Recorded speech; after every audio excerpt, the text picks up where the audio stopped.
Turkish President Recep Tayyip Erdogan faces a deep dilemma over the war in the Gaza Strip. Solidarity with the Palestinians has been a long-standing principle in his foreign policy, one that contributed to a decade-long rift with Israel and its regional friends after Israeli commandos killed Turkish citizens on the blockade-running ship Mavi Marmara in 2010. Erdogan's electorate, especially his electoral base, see Israel's military response to the October 7 Hamas terror attacks in southern Israel as disproportionate. Yet he has also staked a reset in regional and Western relations on reconciliation with Israel and is unwilling to jettison that process altogether. Initially, Erdogan chose to navigate this dilemma through a three-pronged approach: clear but careful rhetorical and humanitarian support to Gaza, deploying Foreign Minister Hakan Fidan to seek common ground with other regional actors, and quietly distancing himself from Hamas in the wake of the attacks.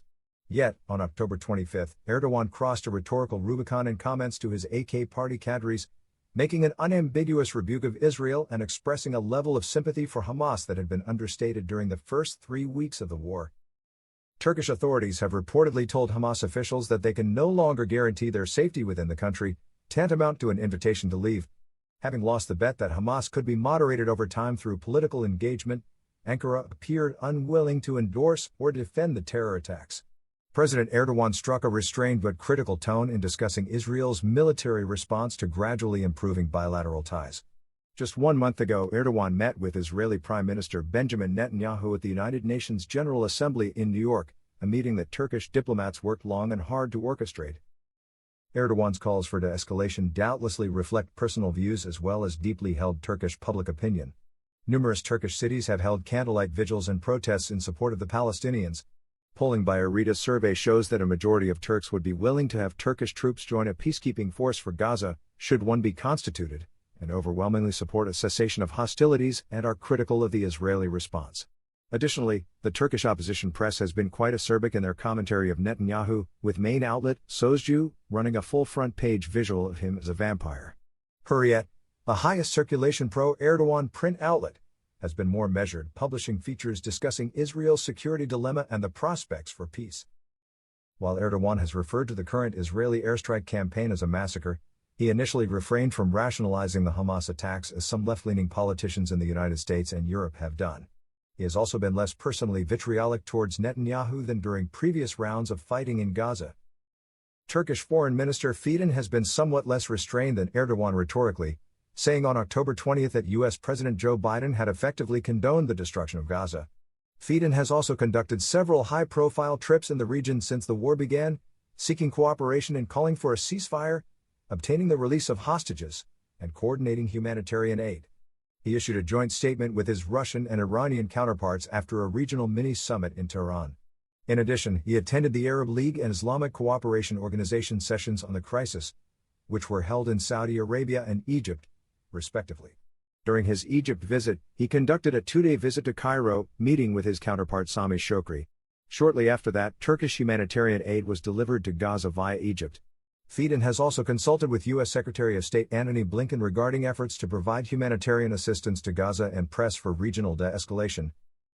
Based on his October 25 remarks, it seems that President Erdogan has concluded that an approach rooted in nuance and balance is not working. In a scathing speech before his AK party's parliamentary group, Erdogan characterized Hamas as a national liberation movement rather than a terror organization. He accused Israel of acting like a gang rather than a state and declared the cancellation of a carefully prepared, long-awaited trip to Israel that was to occur later this year. Somewhat quixotically, Erdogan also expressed hopes that his country might play a guarantor role of some sort and that the war would not become a religious one.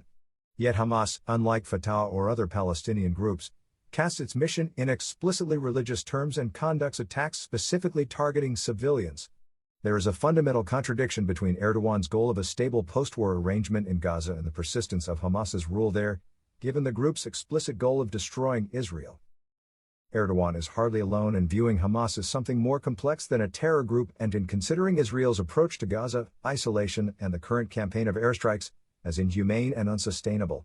In fact, these opinions have gained increasing traction across the Middle East. The Turkish president's remarks, therefore, are unlikely to prompt a new crisis regionally. For instance, reconciliation with the Gulf states and Egypt is unlikely to be affected. However, Washington will undoubtedly take notice, and the remarks may delay action on Turkey's F-16 fighter jet purchase, among other things. Whether the reconciliation with Israel is set back or entirely scuttled will depend on whether comments like those made on October 25 become the dominant official narrative from Ankara. After October 28 comments in which Erdogan accused Israel of war crimes, Israeli officials re-characterized the withdrawal of diplomatic staff from Ankara earlier in the week as a reassessment of ties rather than a security precaution. President Erdogan's ultimate goal is to be present and influential in the post-war settlement regarding Gaza, and to be a key player in the mediation and reconstruction process.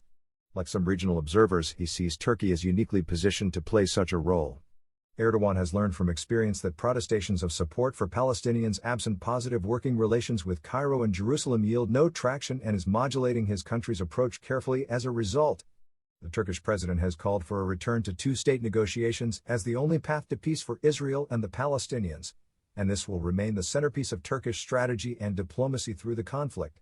Whether Ankara can maintain enough credibility with Israelis and Palestinians to play such a role moving forward will depend upon whether the October 25 remarks were a rhetorical flourish for domestic consumption or a decision to stop distancing from Hamas. Thanks for watching. Join us more latest update.